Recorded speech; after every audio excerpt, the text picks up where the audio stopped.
Hello दोस्तों, आपका हमारे चैनल हिंदी हॉरर डायरीज में स्वागत है। तो दोस्तों, हम इसी तरह की हॉरर स्टोरी लाते रहेंगे। तो दोस्तों, आज का पहला हॉरर स्टोरी हमें अर्चना जी ने भेजा है। तो इसी के साथ आज की हॉरर स्टोरी स्टार्ट करते हैं। मित्रों, मेरा नाम अर्चना है और मैं मध्य प्रदेश की रहने वाली हूँ। आज मैं आपको अपने परिवार के साथ घटी सच्ची घटना बताने जा रही हूँ। मेरी शादी उत्तर प्रदेश के एक गांव में हुई है, जो झांसी से 150 किलोमीटर की दूरी पर है। मेरे सास ससुर की मौत कई सालों पहले हो चुकी थी। मेरे सास ससुर की मौत के बारे में गांव वालों का कहना है कि उन्होंने कई साल पहले जमीन में गड़े धन को पाने के लालच में एक बच्चे की बलि दी थी और उस बच्चे के मौत के बाद उसकी आत्मा ने मेरे सास ससुर को मार दिया था। जब मैंने गांव वालों से ये बातें सुनी तो शुरू में मुझे इन बातों पर विश्वास नहीं हुआ, लेकिन एक दिन की घटना ने मुझे इस सच के सामने लाकर खड़ा कर दिया। आज से 4 साल पहले मैं और मेरे पति दोनों अपने सास ससुर के घर में उनकी बरसी करने गए थे। हमने वहाँ खाना बनाया और कुछ लोगों को भोजन करवाया।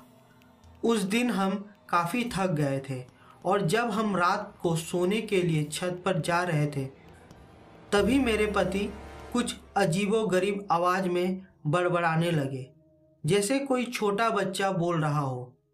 मैं काफ़ी घबरा गई थी और फिर मेरे पति बच्चे की आवाज़ में मेरे सास ससुर के द्वारा 25 साल पहले उसकी बलि की पूरी कहानी सुनाई। मैंने डरते डरते पूरी कहानी सुनी और समझ गई कि मेरे पति के शरीर में उस बच्चे की आत्मा आ गई है। मेरे पति के शरीर में घुसे उस बच्चे की आत्मा ने उसके घर का पूरा पता भी बताया और वो बिल्कुल सही था। उस घटना के बाद 2-3 बार फिर मेरे पति के शरीर में वो आत्मा घुस जाती और उसकी मुक्ति के लिए गया ले जाने को बोलता था।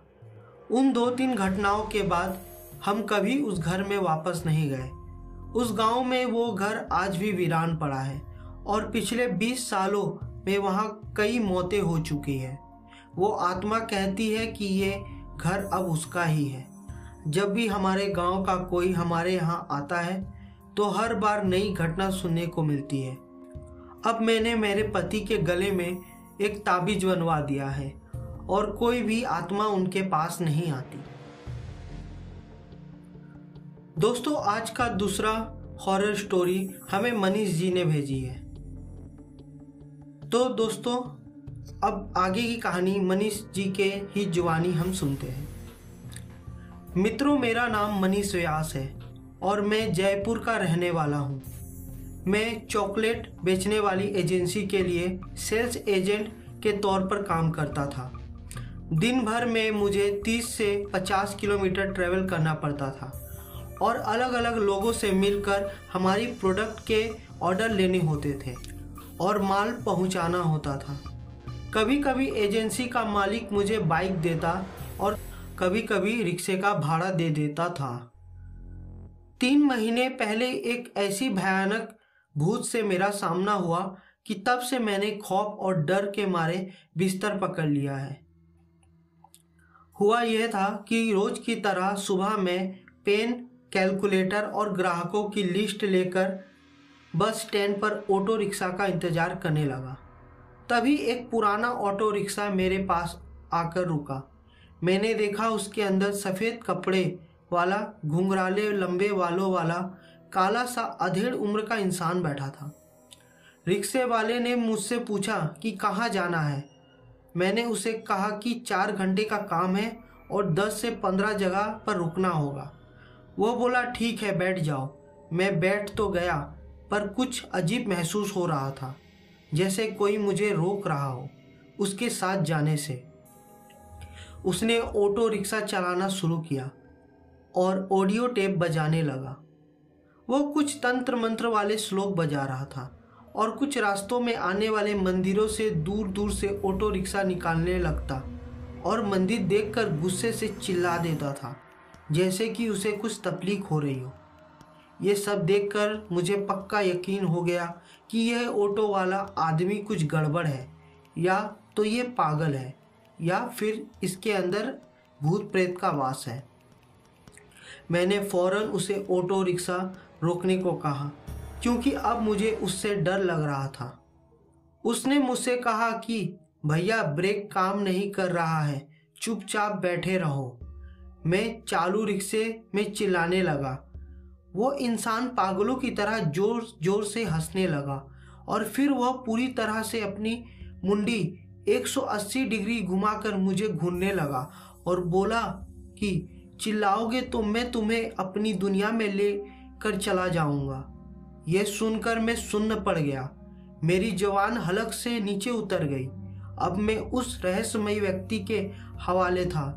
वह मुझे घंटों तक सुनसान रास्तों पर ऑटो रिक्शा में घुमाता रहा और अचानक ऑटो रिक्शा रोककर मेरी ओर घुमा और बोला कि तुम जैसे ठंडे खून वाले इंसान का मैं क्या करूं?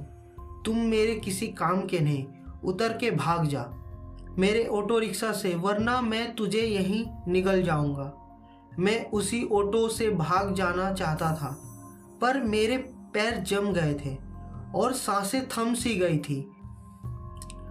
एक लकवाग्रस्त इंसान की तरह मैं वहीं बैठकर डरे जा रहा था और उसे सुने जा रहा था। उसने फिर गुस्से से चिल्लाते हुए अंगूठियों से भरा हुआ पंजा मेरे सिर पर दे मारा और मैं किसी गेंद की तरह उछलकर रोड पर जा गिरा और बेसुध हो गया। जब मेरी आंख खुली तो मैं वहीं उसी ऑटो रिक्शा के पास फुटपाथ पर पड़ा था। अपनी घड़ी देखी तो दोपहर के 12 बज चुके थे और बस स्टैंड पर खड़े लोग नफरत और धिक्कार भरी नज़र से मेरी ओर देखे जा रहे थे, जैसे मैं कोई शराबी हूँ और दारू पीकर रोड पर गिरा पड़ा हो। मुझ में उठने तक की शक्ति नहीं थी। मैंने लेटे लेटे ही अपने दोस्त को फ़ोन करके मदद के लिए बुलाया और वो मुझे वहाँ से उठाकर मेरे घर तक ले गया। आज भी मैं डर के साये में हूँ और एक ही डर सताता रहता है कि कहीं फिर से उस ऑटो रिक्शा वाले भूत से मेरा सामना फिर हुआ तो मैं क्या करूँगा।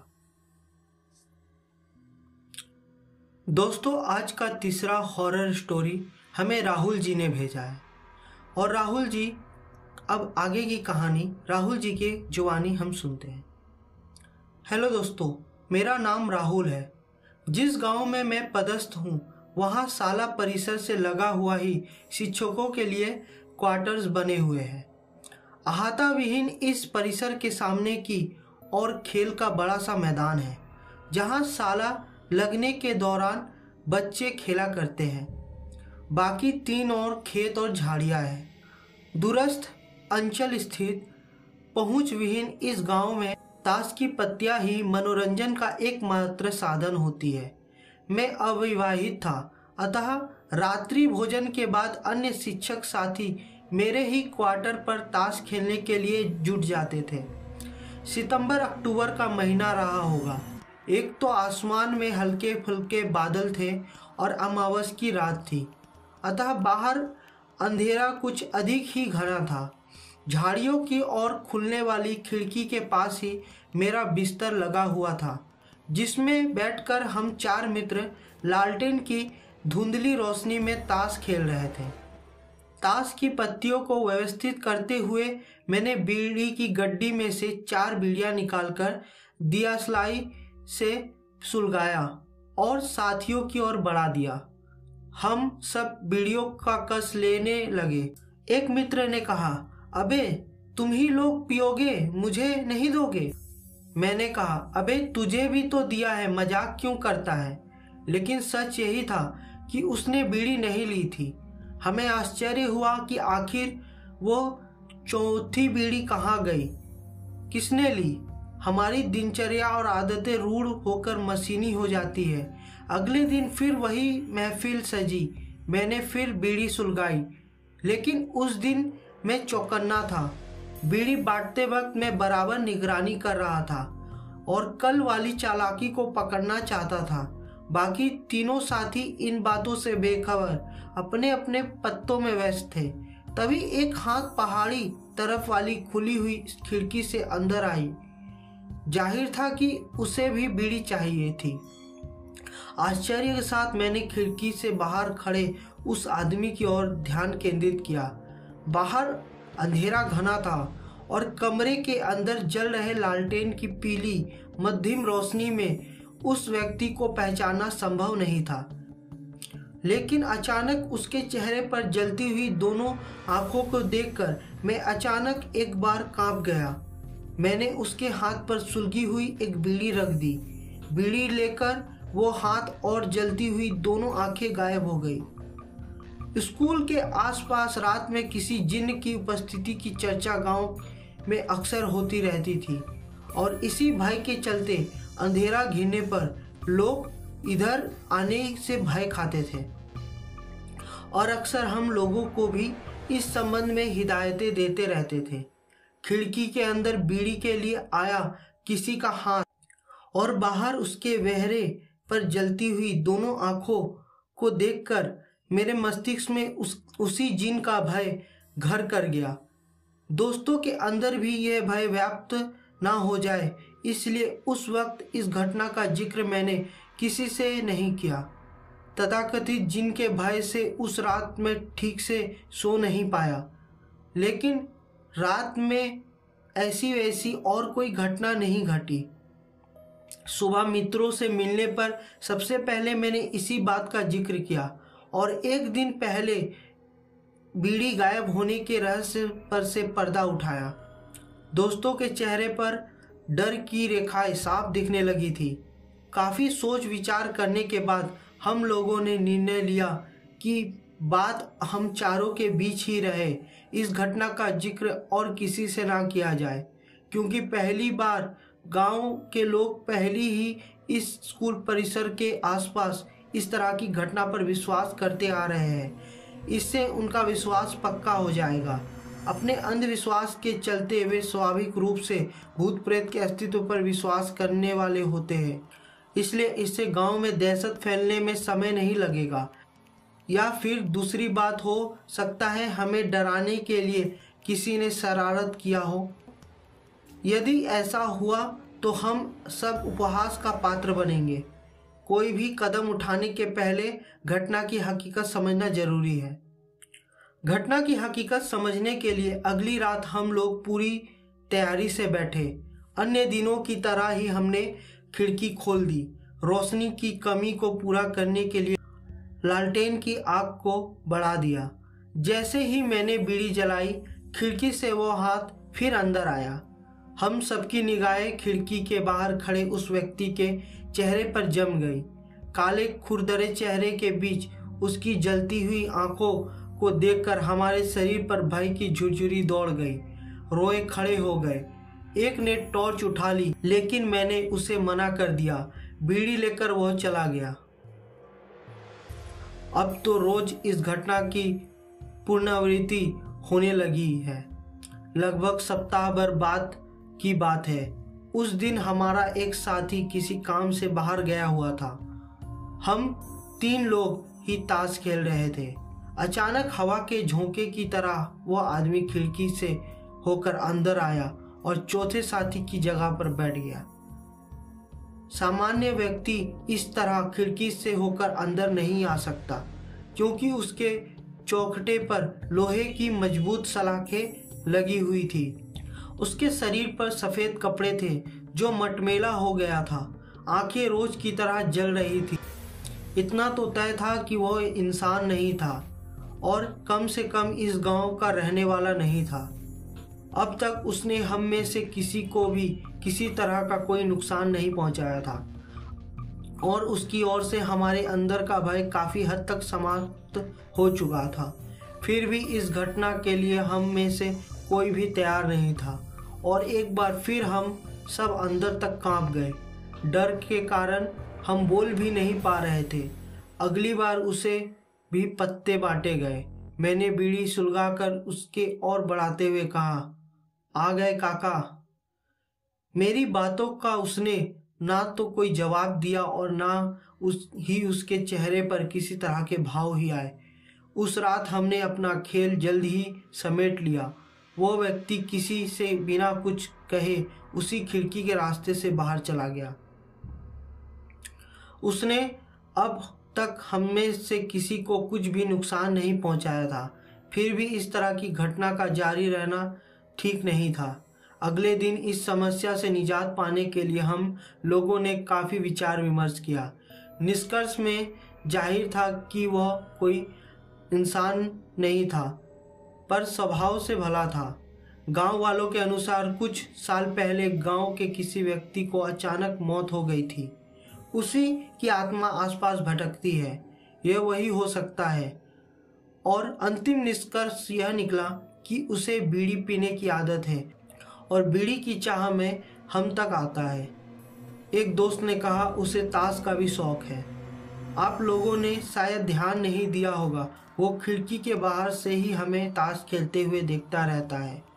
एक दोस्त ने उपाय सुझाया कि किसी तांत्रिक की मदद ली जाए और परिसर के चारों ओर मांत्रिक सुरक्षा कवच से घेर दिया जाए। मैं तांत्रिक के पक्ष में नहीं था, क्योंकि स्कूल परिसर में इस तरह की हरकतें से पढ़ने वाले बच्चों की मानसिक स्थिति पर बुरा असर पड़ता और प्रशासन को इसकी भनक लगने से हम पर कार्रवाई भी हो सकती थी। अचानक मेरे मन में एक उपाय सूझी। मैंने कहा, क्यों ना आज हम उस व्यक्ति की समाधि पर बीड़ी का कट्टा और माचिस अर्पित करके हाथ जोड़ लें। 3 दोस्त मेरे इस उपाय को खुशी खुशी सहमत हो गए। दूसरे ने कहा, साथ में ताश की एक गड्डी भी रख देंगे। इस सुझाव पर हम एक साथ खुश और सहमत भी हो गए। शाम को हमने ऐसा ही किया। हमारी तरकीब काम कर गई। उस रात वह नहीं आया। हमने राहत की सांस ली। एक दोस्त ने तर्क दिया कि बीड़ी खत्म होने पर वह फिर आ सकता है, इसलिए बीड़ी चढ़ावे का ये क्रम हमें बनाए रखना चाहिए। उसका सुझाव भी मान लिया गया और रोज शाम उस समाधि पर बीड़ी और माचिस का चढ़ावा हमने शुरू कर दिया। उसके बाद हमने फिर कभी उसे नहीं देखा। दोस्तों, अगर आपको हमारा वीडियो अच्छा लगा तो वीडियो को लाइक और चैनल को सब्सक्राइब जरूर से कर दें।